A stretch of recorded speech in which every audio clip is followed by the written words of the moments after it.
Hi guys, welcome back to my channel. Guys, thumbnail देखकर आप तो समझ ही गए होंगे कि मैं आज क्या-क्या बताने वाली हूँ और ये भी बताने वाली हूँ कि ट्रेन, फ्लाइट की टिकट के अलावा और कौन-कौन सी टिकट पहले ही बुक करनी चाहिए। तो चलिए शुरू करते हैं आज का वीडियो। तो मैंने सबसे पहले एयर टिकट बुक करी। आप रेल टिकट भी बुक कर सकते हैं। कहीं से भी आप आ रहे होंगे तो या तो आप जम्मू आ जाइए, जम्मू से कटरा आ जाइए, या फिर डायरेक्टली कटरा के लिए आकर आपको टिकट मिलती है तो कटरा आ जाइए।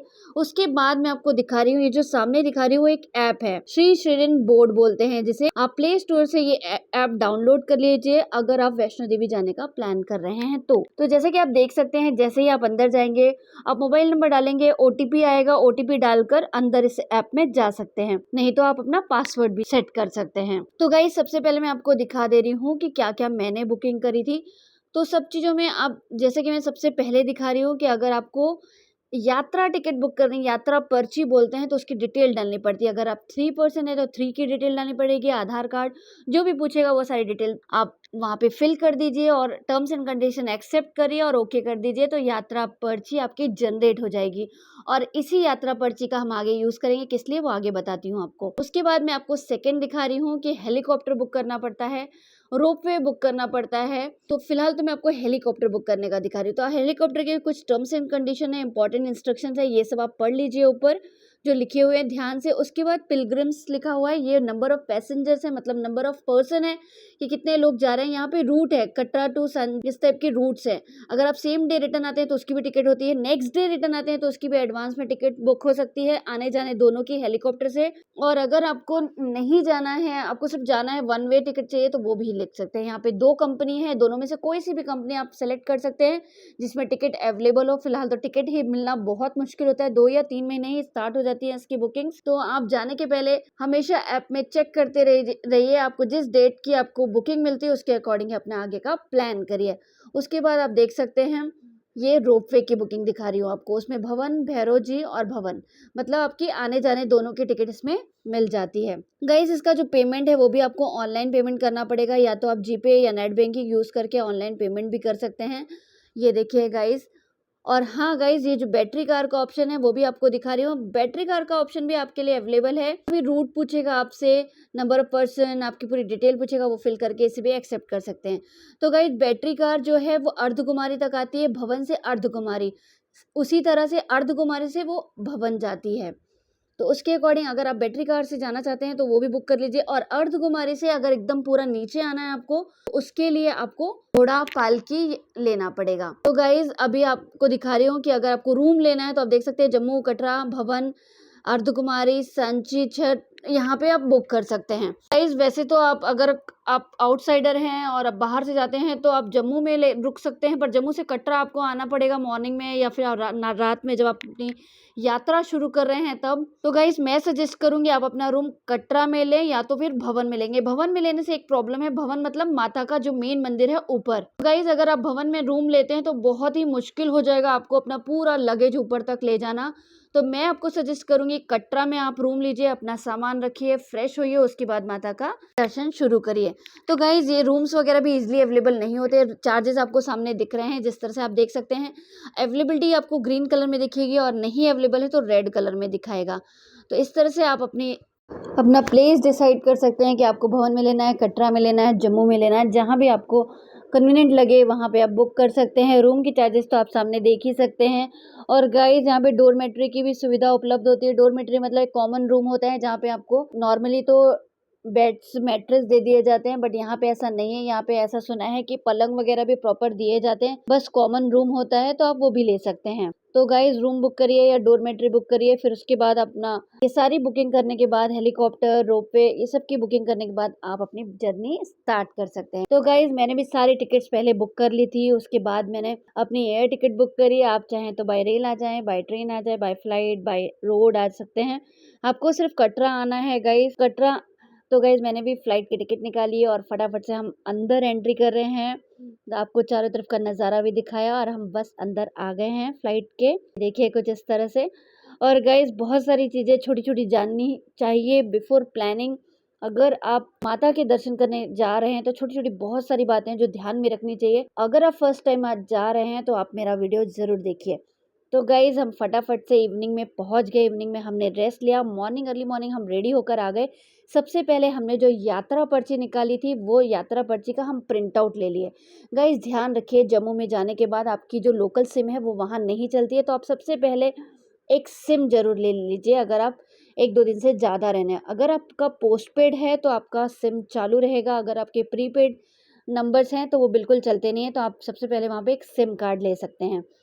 तो गाइज़ हमने सबसे पहले यात्रा पर्ची दिखाकर एक आरएफआईडी कार्ड लेना था, वो ले लिया, जिसे आपको गले में लगाना एज़ अ आईडी कार्ड पहनना पड़ता है, वो पहन लिया। उसके बाद हम हेलीकॉप्टर के लिए आ गए हैं। ये भी एक अलग से जगह थी जहाँ पे हमने ऑटो पकड़ा कटरा से और यहाँ पे हम आ गए। तो आपको मैं चारों तरफ से दिखाया कि यहाँ पे श्रेणी बोर्ड का काउंटर है। 2 टाइप के हेलीकॉप्टर्स थे, मतलब 2 कंपनीज़ थी। वहाँ पे हर चीज़ अच्छे से मेंशन था, कार्ड पेमेंट, कैश पेमेंट भी कर सकते थे आप वहाँ पर। और गाइज़ हमने सुबह बहुत अर्ली मॉर्निंग आ गए थे, तो इसके जस्ट साइड में ही एक छोटा-सा रेस्टोरेंट बोल सकते हो, होटल बोल सकते हो, वो था। वहाँ पे हमने ब्रेकफ़ास्ट किया और फटाफट से आ गए। उसके बाद हम वेटिंग रूम में वेट कर रहे थे क्योंकि हम समय से पहले आ गए थे। गाइज़ बहुत सारे लोगों ने बोला कि आपका अगर 10 बजे का टाइम है तो 9 बजे भी वो आपको ले लेंगे, बट ऐसा कुछ भी नहीं है। हमें 10:30 या 11 बजे का टाइम मिला था, हमको उसी टाइम उन्होंने अंदर लिया, उसके पहले बिल्कुल भी नहीं लिया। हम वेटिंग रूम में वेट करते-करते एक इंटरेस्टिंग चीज़ मिली जहाँ पे डिजिटल माता के वर्चुअल माता के दर्शन करा रहे थे, वो किया हमने, काफ़ी अच्छा था। इस तरह से वो 3D आपको पहनाते हैं और आपको वर्चुअल दर्शन कराते हैं। गुफ़ा के बीच से हम माता के दर्शन करते हैं, काफ़ी अच्छा लगता है, ऐसा लगता है हम सच में पहुँच गए हैं माता की गुफ़ा में। तो आप भी वर्चुअल दर्शन सिर्फ़ ₹100 में कर सकते हैं, जैसा कि मैंने आपको दिखाया। और गाइज़ ये शायद रिफंड काउंटर है, जैसे कि कभी-कभी क्या होता है, जैसे हम जिस दिन पहुँचे थे उसके 1 दिन पहले मौसम ख़राब होने की वजह से हेलीकॉप्टर नहीं चला था। इस टाइप की प्रॉब्लम्स भी आती हैं, तो फिर हेलीकॉप्टर नहीं चलता है, लेकिन आपके जो पैसे हैं वो यहाँ पे रिफंड दे दिए जाते हैं। गाइस कटरा में एक चीज़ बहुत अच्छी थी कि वहाँ पे सिर्फ वेज फूड अलाउड है। खाने वाले तो छुपकर खाते होंगे लोकल लोग, वो नहीं पता, बट गाइस पूरे कटरा में आपको नॉनवेज नहीं मिलेगा। उसके बाद गाइस इस तरह की वैन रहती है। ये वैन आप देख रहे हैं नीचे से थोड़ी दूरी तक हमें ऊपर ले जाती है जहाँ से हेलीकॉप्टर चलता है। तो हम ऊपर आ गए हैं, यहाँ पे हमारी टिकट चेक हो रही है। टिकट चेक होने के बाद हम यहाँ से अंदर जाएँगे। अंदर बिल्कुल भी कैमरा अलाउड नहीं है। आप देख सकते हैं वॉल पर लिखा है फ़ोटो खींचना बिल्कुल अलाउड नहीं है। हमने जो भी फ़ोटोज़ निकाली बाहर बैठकर निकाली। बाहर परिसर में अलाउड था, लेकिन गाइज़ अंदर बिल्कुल भी कैमरा स्ट्रिक्टली वहाँ पे नहीं अलाउड है। तो इस बाहर से जितने भी नज़ारे मैं आपको दिखा सकती थी वो सारे दिखा रही हूँ। चारों तरफ से कैमरे घुमा के आप देख सकते हैं, ऊपर हेलीकॉप्टर भी दिख रहा है। तो बस हम आ गए हेलीकॉप्टर से, माता के दरबार में पहुँच गए हैं हम। अब यहाँ से थोड़ा वॉकेबल डिस्टेंस था जो कि एकदम ईज़िली आप चढ़ जाएँगे।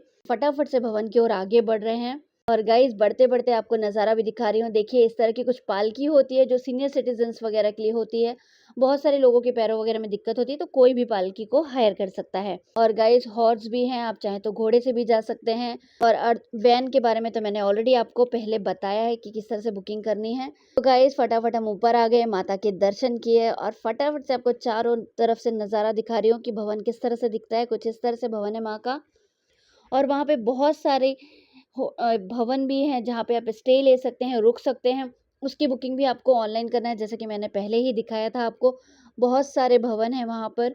और गाइज़ इतना ही नहीं, बहुत सारे भवन में फ्री सर्विस भी प्रोवाइड करते हैं। तो के लिए वहाँ पे बहुत सुविधाएँ हैं और हर जगह भी उपलब्ध था वहाँ पर।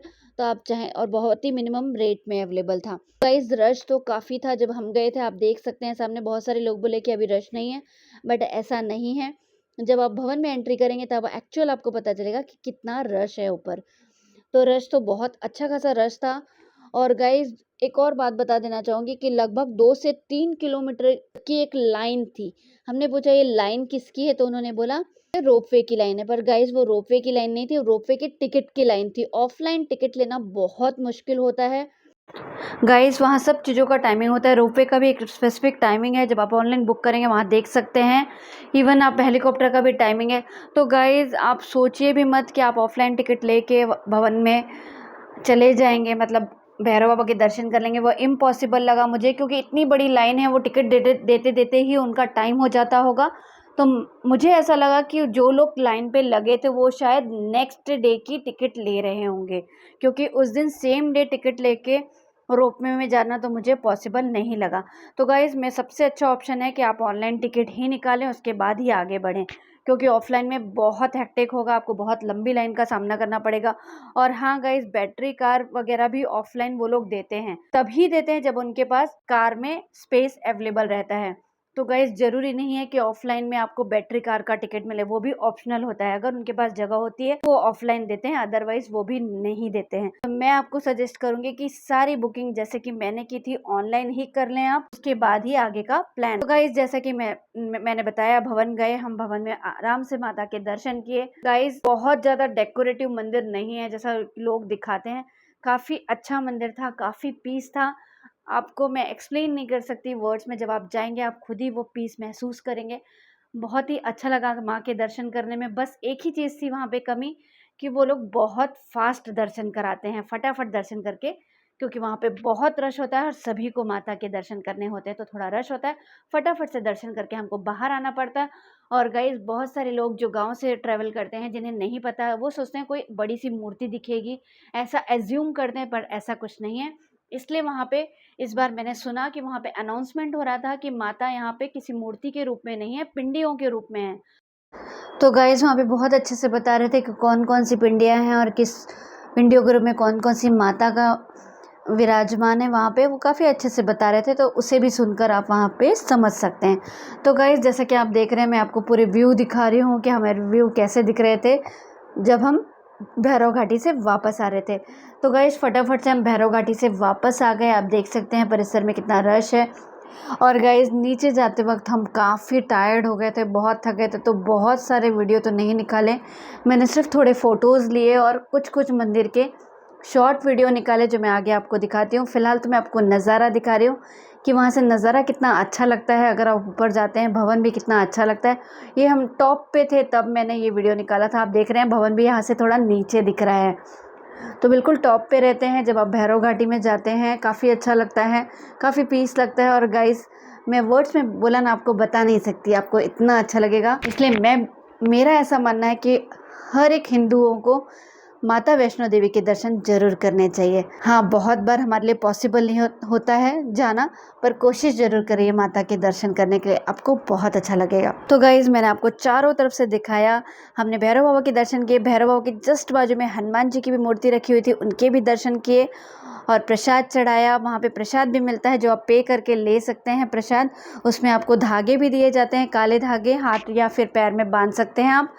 तो गाइज़ उसके बाद हम वापस आ रहे थे। ये बहुत बड़ा ग्राउंड दिखा, ऐसा ग्राउंड जैसा बनाया है, काफ़ी अच्छा स्क्रीन लगाई हुई है। यहाँ पे लोग रेस्ट कर रहे थे और व्यू भी दिखाया, यहाँ से व्यू भी काफ़ी अच्छा था, तो बहुत सारे लोग फ़ोटोशूट भी कर रहे थे। तो गाइज़ बस भैरव बाबा के दर्शन किए, यहाँ पे मैंने आपको दिखाया पूरा। और उसके बाद अब हम नीचे जा रहे हैं। तो नीचे जाते जाते आपको छोटी छोटी बात बता देती हूँ कि कटरा में क्या क्या ध्यान रखें। RFID कार्ड बहुत नेसेसरी है वहाँ पे, उसके बिना अलाउ नहीं करते हैं वो। तो ऑनलाइन में हमने यात्रा पर्ची ली, यात्रा पर्ची के बाद RFID कलेक्ट किया, उसे पहना। उसके बाद हेलीकॉप्टर से हम ऊपर आए। ऊपर आने के बाद हमने माता के दर्शन किए। माता के दर्शन करने के बाद हम रोपवे की तरफ आगे बढ़े। गाइस रोपवे के लिए आप वहाँ लोकल लोगों से पूछ सकते हैं कि किस साइड जाना है। ध्यान रखिए रोपवे की टिकट में नहीं लगना है, आपको डायरेक्ट एंट्री मिलेगी, क्योंकि आपके पास ऑनलाइन टिकट होगी। तो आप फटाफट से रोपवे की तरफ जाइए। वहाँ पे ज़्यादा रश नहीं मिला, बहुत सारे लोग बोल रहे थे रश है, बट कुछ भी रश नहीं था, नॉर्मल रश था। थोड़ा तो टाइम लगेगा ही गाइस, लगभग 20-25 मिनट लगे होंगे। फिर रोपवे मिला, फटाफट से भगवान के दर्शन हो गए। भैरव बाबा के दर्शन में भी ज़्यादा लाइन नहीं थी, माता के दर्शन में थोड़ी लाइन थी, पर भैरव बाबा के लिए ज़्यादा लाइन नहीं थी। तो हमने फटाफट से भैरव बाबा के दर्शन किए। और गाइस हाँ, अगर आप भैरव बाबा पैदल जाते हैं तो थोड़ा कठिन है। क्यों? क्योंकि वो बिल्कुल स्ट्रेट है चढ़ाई, बोलते हैं खड़ी चढ़ाई है, इसलिए थोड़ा मुश्किल होता है यात्रियों के लिए ऊपर चढ़ना। गाइस आप लेकिन भैरव बाबा बोलते हैं ऐसा, माता के दर्शन के साथ साथ भैरव बाबा के दर्शन करना भी अनिवार्य होता है। तो कोशिश करिए आप भैरव बाबा के भी दर्शन करिए। और हाँ गाइस, अगर आप जाते हैं, आपको एरोप्लेन की टिकट नहीं जाती, अगर आपका प्लान है कि आप पैदल जाने वाले हैं और पैदल आने वाले हैं, तो आपको मैं सजेस्ट करूंगी कि आप 2 दिन लेके जाइए, एक दिन जाने के लिए ऊपर और एक दिन नीचे आने के लिए। उस तरह से आप अपने अच्छे से दर्शन कर सकते हैं माता के। और गाइस ऊपर भी बहुत सारे भवन है, वहाँ पे भी आप एक रात रुक सकते हैं। नहाने वगैरह सारी सुविधाएं ऊपर हैं, वॉशरूम्स वगैरह भी काफ़ी अच्छे हैं, ऊपर बहुत सारी सुविधाएं हैं। अगर आप पैदल चढ़ना चाहते हैं, पैदल आना चाहते हैं, तो आप टाइम निकाल के चाहिए। ऐसा इम्पॉसिबल तो कुछ भी नहीं है गाइस, पॉसिबल है, काफ़ी आराम से लोग चढ़ते हैं। इस तरह से हमने दर्शन किए, रोपवे से हम ऊपर गए, फिर वापस दर्शन करके वापस नीचे आ गए। तो गाइज़ अगर आपको लगता है कि आप नहीं चढ़ सकते हैं तो आपको मैं बार बार कहूँगी कि सारी बुकिंग ऑनलाइन कर लीजिए, उसके बाद ही आप अपना करिए ट्रिप माता वैष्णो देवी के। तो गाइज़ जिस तरह से आप देख रहे हैं अभी हम नीचे आ चुके हैं, बाबा के भी दर्शन कर लिए। अब हम यहाँ से कुमारी तक जाएंगे नीचे। तो गाइज़ बस नीचे हम जा रहे हैं, नीचे आ गए। नीचे आने के बाद हम फटाफट वैन लिए, वैन से हम अर्धकुमारी तक आए और अर्धकुमारी से हम नीचे वॉक करके गए। तो आप देख सकते हैं सामने के स्टूडियो की फ़ोटो दिखा रही हूँ। अगर आपको फ़ोटो सेशन का शौक़ है तो इस तरह के अलग अलग आपको स्टूडियो मिलेंगे, वहाँ पे आप अपना फ़ोटो सेशन करवा सकते हैं। ये देखिए काफ़ी अच्छा डेकोरेटिव बनाया। और इतना ही नहीं, आप जब नीचे आएंगे तो बहुत सारे टेम्पल मिलेंगे, अर्धकुमारी का मंदिर और छोटे छोटे बहुत सारे मंदिर हैं जिनमें फ़ोटो खींचना बिल्कुल अलाउड नहीं था। तो गाइज़ बस इतना ही, फिर आगे आपको आगे की यात्रा दिखाती हूँ। Thank you, keep watching, keep supporting, bye bye, take care.